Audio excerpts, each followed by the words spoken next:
Alors, nous allons, et je vais surtout développer cette partie, nous allons voir si, en fait, il existe une logique scientifique sur le fait qu'il pourrait y exister une relation entre la dysproprioception et le trouble des apprentissages.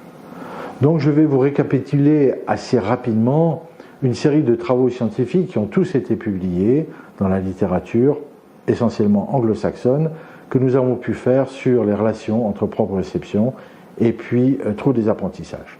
C'est important de connaître cette partie car, évidemment, la responsabilité de la proprioception est tout à fait un sujet à discussion et c'est souvent nié par les spécialistes des troubles des apprentissages, essentiellement parce qu'ils ne se sont pas penchés sur le problème.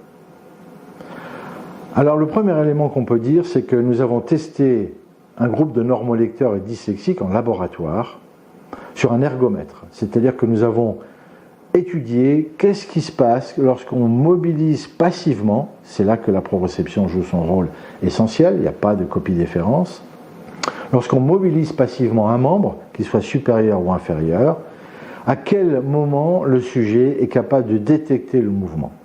C'est ce qu'on appelle l'acuité proprioceptive. Eh bien, nous avons pu publier le résultat qui montre que, sans aucun doute, tous les enfants dyslexiques, on parle là de la dyslexie, mais vous pouvez copier avec la dyspraxie, tous les dyslexiques présentent bien un trouble proprioceptif. Et mieux encore, ce trouble proprioceptif, lorsqu'on le mesure, est corrélé au déficit de lecture de l'enfant dyslexique. Ceci est intéressant, mais nous nous sommes posé aussi la question de savoir si on pouvait reproduire cette sensibilité de l'acuité proprioceptive en clinique. Car un ergomètre, c'est extrêmement compliqué à faire fonctionner, c'est lent et ça coûte très cher. Donc nous avons reproduit ce que nous avions fait en laboratoire, en clinique, en copiant une technique qui avait été proposée par un scientifique australien, Proske, qui est un grand spécialiste de la proprioception, et en faisant des techniques de matching en particulier, c'est-à-dire que le sujet, les yeux fermés, doit comparer la position de ses deux membres, qui sont manipulés de manière passive, eh bien nous avons pu démontrer qu'en effet, les dyslexiques, par cette technique très simple, très peu coûteuse, présentent bien un trouble proprioceptif. Et ce qui est intéressant, c'est que nous avons étudié sur un nombre important de dyslexiques, qu'est-ce qui se passe lorsqu'on fait un traitement proprioceptif. Vous voyez là à gauche, en rouge, le niveau de la mauvaise acuité proprioceptive, et à droite, en bleu, le niveau de l'acuité proprioceptive normale, d'un normolecteur. Et vous voyez qu'en jaune et en vert, ce sont les traitements, ce sont des étapes du traitement, et vous voyez que très rapidement, on rejoint le niveau des normolecteurs lorsqu'on est dyslexique traité. Alors évidemment, tout a commencé par la posture, donc une des premières études que nous avons réalisées au laboratoire de l'INSERM a été de comparer un groupe d'enfants dyslexiques, une soixantaine, à un groupe d'enfants normolecteurs, et cette étude a confirmé qu'en effet, tous les dyslexiques présentent bien un trouble postural, c'est-à-dire que la partie supérieure du triangle de la proprioception est bien perturbée au niveau de la posture. Alors ce qui est intéressant, c'est que nous avons, sur des centaines d'enfants, essayé d'étudier pour trouver un phénotype particulier. Est-ce que les caractéristiques posturales étaient reproductibles chez les enfants dyslexiques? Et malheureusement, nous n'y sommes pas arrivés. Certains ont le bassin en avant, l'autre c'est la tête en avant, une épaule plus haute. Bref, chaque enfant est particulier. Mais finalement, nous avons fini par trouver l'élément essentiel. L'élément essentiel, c'est le fait que tous ces enfants-là sont sur les talons. C'est la caractéristique de base. Et lorsqu'ils sont sur les talons, leur proprioception leur donne une mauvaise information. Ils pensent qu'ils sont bien verticaux. Et donc en fait la posture est simplement une posture adaptative, c'est-à-dire que l'enfant qui lorsqu'il est sur ses talons pense qu'il est vertical alors qu'il a tendance à tomber en arrière, est obligé d'adopter une posture de compensation pour ne pas tomber. Certains vont le faire avec les pieds, les valgus, genoux valgus, d'autres vont le faire avec le bassin projeté en avant, ils perdent leur dose, d'autres avec la tête par exemple, d'autres avec les épaules, une épaule plus haute, etc. Mais il n'y a pas de phénotype particulier, donc à chaque fois qu'on voit un enfant dyslexique, la question c'est est-ce qu'il est bien sur les talons? Et s'il est sur les talons, est-ce que la posture que l'on constate correspond bien à une compensation de cette mauvaise information. Corollaire, évidemment, si le problème de la posture est lié à une mauvaise information, on doit avoir une réponse sensorielle. Alors cette posture a quand même une conséquence qui est constante, qu'on ne peut pas mesurer directement, comme l'appui des pieds, qui est le fait que lorsque vous êtes sur les talons, et ça c'est une caractéristique que tout le monde peut vérifier, eh bien vous êtes obligé d'utiliser votre diaphragme. Le diaphragme va perdre sa mobilité naturelle pour devenir un muscle de soutien, exactement comme lorsque l'on fait un effort pour porter quelque chose. Ceci est essentiel à comprendre, car ça a des conséquences très importantes au niveau du fonctionnement de la proprioception nocturne. Alors, évidemment, comme on s'intéressait beaucoup à la posture, on a essayé de modifier cette posture, et en particulier, on a fait 2 études qu'on a publiées également, où on a modifié la proprioception par des vibrateurs, vous le voyez sur la photo là. Donc on a perturbé la proprioception de ces enfants-là, un groupe important, 120 enfants, et on leur a donné une tâche attentionnelle en même temps. Et qu'est-ce qu'on a constaté? Eh bien les enfants 10, contrairement aux enfants normolecteurs, ne sont pas capables de gérer les modifications proprioceptives qui sont provoquées expérimentalement et d'avoir des réponses exactes à une tâche attentionnelle. Ils font l'un ou ils font l'autre, alors que le normolecteur, après une phase courte de perturbation, est capable de faire les 2 tâches, tâche je me tiens bien stable et tâche attentionnelle. On a aussi montré, et ça c'est très intéressant, que lorsqu'on modifie la proprioception par un traitement adapté, les prismes, les semelles, les exercices, eh bien ces capacités attentionnelles des dyslexiques se normalisent, rejoignent celles des normolecteurs, et ceci assez rapidement, puisque cela peut se faire en 3 mois. Alors on s'est posé la question aussi de savoir si l'anomalie était au niveau périphérique ou central, ou les deux. Et donc là on a fait une technique, ce qu'on appelle d'imagerie mentale, d'imagerie motrice, c'est-à-dire que normalement, la physiologie, c'est que lorsque vous faites un geste, et lorsque vous l'imaginez, il existe une proportionnalité temporelle entre les 2 éléments. C'est ce qu'on appelle la loi de Fitts. Eh bien, tous les dyslexiques, c'est un groupe d'une 20aine d'enfants, sans exception, ont cette loi qui est perturbée. Il n'y a pas de relation entre le fait d'exécuter un geste et le fait de l'imaginer, du moins de relation temporelle. On peut donc en conclure que l'imagerie qu'ils ont du mouvement, la représentation centrale du mouvement des enfants dyslexiques est perturbée. Ça, c'est un élément essentiel. Le deuxième angle du triangle, c'est donc la localisation spatiale sensorielle. Et là, vous le voyez à droite, on a fait un nombre important de publications. On s'est d'abord intéressé au type de négligence que présentent les enfants dyslexiques. Alors, vous savez que tous les êtres humains présentent un intérêt différent pour l'espace visuel qui les entoure. On a des zones préférentielles et des zones qu'on a tendance à oublier, qu'on appelle les zones de négligence. Eh bien, nous avons étudié ces zones aussi bien en comparant la droite que la gauche, que ce qui était plus en avant et moins en avant, par exemple lorsqu'on lit, et nous avons pu montrer que les dyslexiques ont des négligences inversées par rapport au sujet normolecteur. Mais l'élément le plus intéressant, c'est le test de Maddox perceptif. Ce test, qui a été remis à l'honneur en posturologie par Éric Matron, un kinésithérapeute de Dijon, a pour but d'étudier les hétérophories verticales, c'est-à-dire le déséquilibre qui existe entre les 2 yeux lorsqu'on va perturber la vision d'un œil par rapport à l'autre. Eh bien, nous avons modifié ce test d'abord en changeant les contraintes techniques. Pour faire ce test chez l'enfant dyslexique, il faut un point de fixation, une lumière extrêmement petite, avec une intensité bien calibrée, et il faut aussi un écran, donc cet écran rouge que vous voyez avec des stries qui transforment la lumière en un trait rouge, qui soit calibré de façon à ce que le trait rouge soit extrêmement fin. Pourquoi? Parce qu'on va trouver des différences entre un œil et l'autre qui sont de l'ordre, qui sont toujours inférieures à 0,35 degrés, donc vous voyez c'est très très fin. Si on utilise un gros point lumineux, on ne trouvera jamais rien.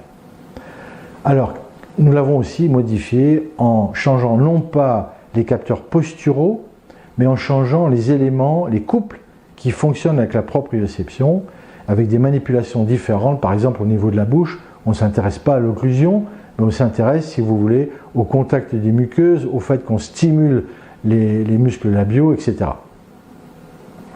Et nous avons pu montrer et publier qu'en effet, tous les enfants dyslexiques ont une localisation spatiale labile, c'est-à-dire modifiable et changeante suivant qu'il va utiliser son pied, le pied droit, le pied gauche, la langue à droite, la langue à gauche, et que ceci peut se gérer avec des prismes de très très très faible puissance. Le troisième angle du triangle concerne donc la perception multisensorielle.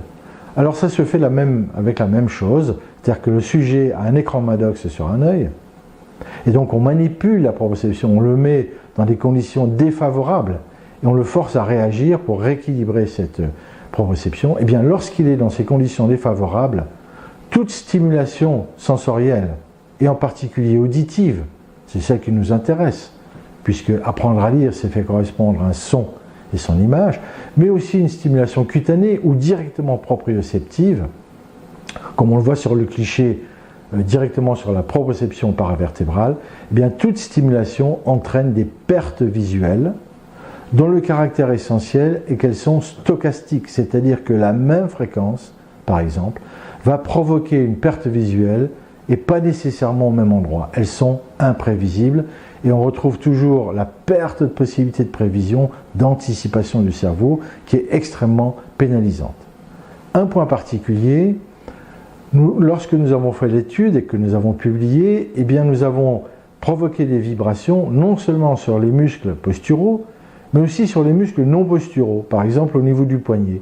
On obtient le même résultat, ce qui nous a confirmé que le problème n'était pas un problème de posture, qui encore une fois ne reste qu'un des éléments qui est perturbé, mais que c'était bien un problème général de proprioception et de mauvaise relation entre la proprioception et les autres éléments du couple que nous avons décrits au départ. En conclusion, si on doit dire quelque chose sur la dysproprioception du jour, vous l'avez vu, les dyslexiques ont un trouble proprioceptif. On peut le détecter en laboratoire, mais aussi cliniquement. Il provoque en effet un trouble postural, dont la caractéristique est un déséquilibre antéro-postérieur que l'enfant va chercher par une attitude posturale particulière à compenser pour éviter de tomber en arrière. Ce trouble agit négativement sur les capacités attentionnelles, mais c'est éventuellement réversible avec un traitement adapté. Mais plus généralement, les dyslexiques ont une représentation mentale du mouvement qui est altérée. À cela s'ajoutent des difficultés de localisation, mais aussi de représentation spatiale, des informations visuelles, mais plus globalement des informations sensorielles, et, pour couronner le tout, un trouble d'intégration multisensorielle.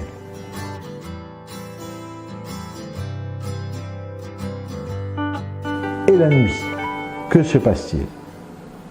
Alors c'est très intéressant, c'est nouveau, mais c'est essentiel, et peut-être que c'est le cœur du problème de l'apparition des troubles dyslexiques. Pour comprendre le rôle de la proprioception la nuit, il faut parler de ce qui se passe normalement la nuit chez l'enfant. Le sommeil normal, c'est quoi? L'enfant s'endort, et puis vous allez avoir des phases de sommeil qui se répètent, qui, suivant les âges, suivant les jours, les nuits plutôt, durent entre 1h30, des fois un peu moins, des fois un peu plus. Mais vous avez toujours normalement la même séquence. L'enfant va rentrer en sommeil lent. D'abord un sommeil lent léger, puis profond. Et puis ensuite il va rentrer en sommeil dit paradoxal. Alors le sommeil paradoxal s'appelle paradoxal parce que si on enregistre son cerveau à ce moment-là, il est actif comme le jour, voire même plus actif. À quoi servent ces phases de sommeil qu'on a longtemps cru comme étant un trou du point de vue cérébral? Eh bien en fait pas du tout. Dans le sommeil lent, qu'il soit léger ou profond, vous allez avoir une détoxication du cerveau. C'est-à-dire que toutes les toxines accumulées pendant la journée, par le travail des neurones, qui sont restées dans les espaces intercellulaires et qui sont captées par la glie, vont passer dans le liquide céphalorachidien. Vous avez aussi une amélioration de la mémoire qu'on appelle déclarative, c'est-à-dire la mémoire des événements. On touche déjà aux apprentissages. Mais ce qui est très important, c'est le sommeil paradoxal. Pourquoi ? Parce que le sommeil paradoxal, c'est le moment où, chez l'enfant, on va mettre en place la mémoire procédurale.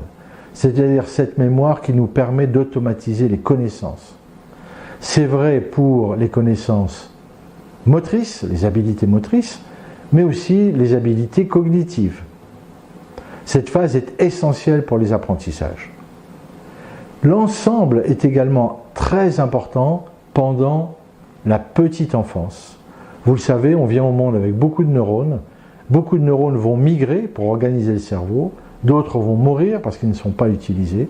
Eh bien, cette organisation, cette neurogénèse a lieu pendant le sommeil. Un sommeil perturbé, c'est une neurogénèse anormale.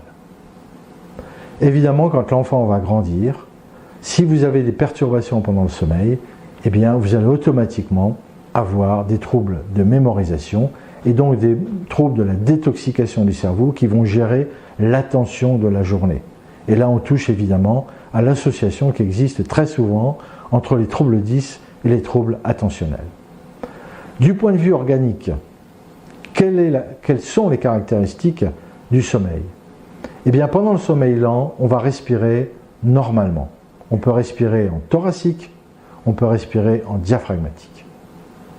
Pendant le sommeil paradoxal, il y a une hypotonie généralisée. Cette hypotonie est active. Ce sont des médiateurs qui sont sécrétés au niveau du tronc cérébral. Les seuls muscles qui sont capables de fonctionner, ce sont les muscles de la dilatation, les dilatateurs du pharynx, et c'est le muscle diaphragmatique. En clair, pendant le sommeil paradoxal, la respiration est quasi exclusivement diaphragmatique. Normalement, qu'est-ce qui se passe ? Si le diaphragme fonctionne bien, lorsqu'il va descendre, il joue son rôle de piston, il va créer une pression négative dans les poumons. Cette pression négative, si elle est rapide et si elle est forte, provoque par un réflexe de la muqueuse pharyngée une augmentation du tonus des dilatateurs du pharynx et ça maintient ainsi la liberté des voies aériennes. Cette diminution rapide de la pression va être d'autant plus active que le sujet respire par le nez et non pas par la bouche ouverte. Que se passe-t-il si le sujet a une respiration diaphragmatique altérée ? Eh bien, ce phénomène de diminution de la pression au niveau du pharynx ne va pas avoir lieu ou sera de mauvaise qualité, et ce d'autant plus que le sujet va respirer la bouche ouverte. Et alors, qu'est-ce qui va se passer ? Le sujet ne pouvant pas compenser par ses muscles intercostaux, vont apparaître des micro-réveils salvateurs qui évitent à l'enfant d'être en hypoxie. C'est ce que l'on appelle le SARVAS, le syndrome d'augmentation de la résistance des voies aériennes supérieures, qui a été décrit maintenant il y a près de 30 ans par un grand spécialiste de la médecine du sommeil qu'on appelle Guy Minot. Eh bien, nous avons enregistré un certain nombre de dyslexiques. La plupart des dyslexiques présentent des troubles du sommeil et il s'agit quasiment toujours d'un SARVAS. Alors évidemment, ça peut être un peu plus important et on peut avoir quelques apnées. Mais globalement, ce qui se passe, c'est qu'on a une grosse perturbation du sommeil, et notamment du sommeil paradoxal, qui entraîne évidemment des troubles de mémorisation, et on peut l'imaginer chez l'enfant, des troubles de la neurogénèse. Pour revenir sur cette neurogénèse, il faut bien imaginer qu'elle continue à se mettre en place pendant toute la vie, même si elle est beaucoup plus importante pendant la petite enfance.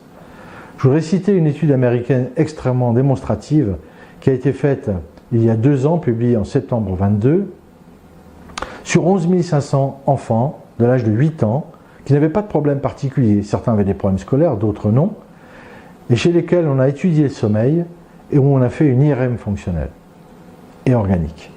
Et on a refait la même chose à l'âge de 10 ans, et on s'est aperçu qu'à cet âge-là, tous les enfants qui dorment moins de 9 heures effectives, c'est-à-dire correctes, eh bien, ont une altération de la neurogénèse. Ils ont un cerveau qui est différent des sujets qui dorment normalement. Donc on le voit, même chez le sujet qui n'a pas de problème, le sommeil est très important. Alors, à partir de cette donnée, évidemment, nous nous sommes posé des questions, et ce d'autant plus que, vous le voyez sur cette publication, même lorsqu'il y a des perturbations du sommeil faibles, sarvases, qui ne donnent pas de troubles en fait de l'oxygénation, mais bien des micro-réveils, ou des apnées ou des hypopnées, eh bien, quelle que soit en fait l'importance, le degré, si vous voulez, de perturbation du sommeil, sur une série de plus de 1000 enfants, on s'aperçoit que les troubles cognitifs, dans lesquels apparaissent les troubles d'apprentissage, eh bien, les troubles cognitifs apparaissent d'une façon non corrélée à la gravité du sommeil, du trouble du sommeil. Alors, comme le sommeil nous a paru très important, et ça depuis plusieurs années, nous avons fait une étude sur l'impact du traitement proprioceptif sur la qualité du sommeil et sur, évidemment, les capacités d'apprentissage. Donc nous avons pris un groupe d'enfants, 22 enfants, nous avons étudié leur capacité attentionnelle, leur capacité de lecture, également par le questionnaire qui validait chez les enfants les troubles qu'ils avaient au niveau fonctionnel du sommeil. Nous avons fait ça 3 mois avant de les voir, pour voir l'évolution spontanée. Nous avons fait ça à M0, et après 3 mois de traitement proprioceptif. Et comme vous pouvez le voir sur cette diapositive, eh bien, nous avons une amélioration qui est à la limite pour les troubles attentionnels entre M0 et M3, mais lorsqu'on regarde M-3 jusqu'à M+3, qui est très forte, c'est-à-dire qu'en fait, le traitement va amplifier les autres rééducations.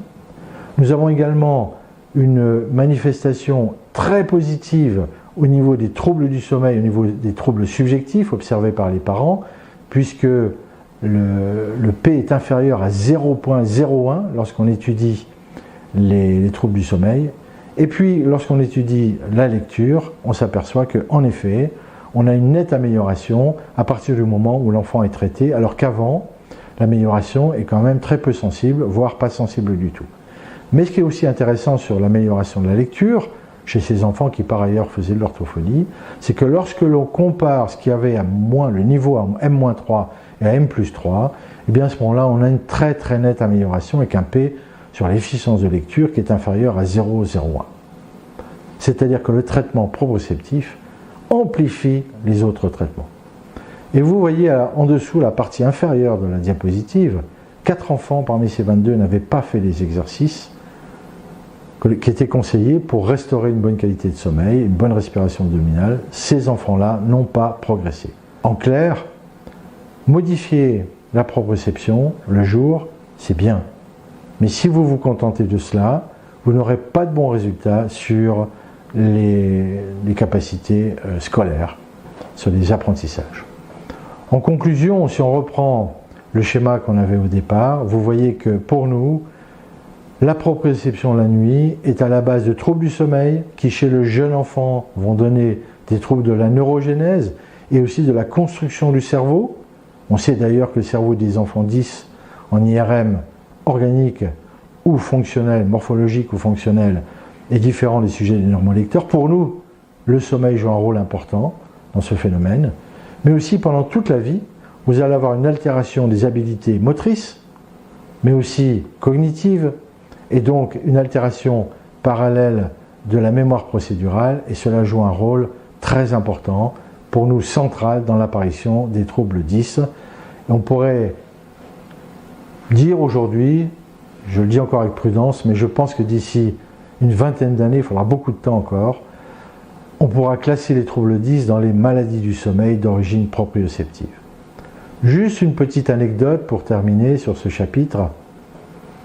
Nous avons posé la question aux parents de la qualité de leur sommeil et nous avons découvert, ça nous a beaucoup surpris, que 33% des enfants dyslexiques avaient un parent équipé en pression positive pour de véritables apnées, alors que la moyenne d'âge était à 42 ans.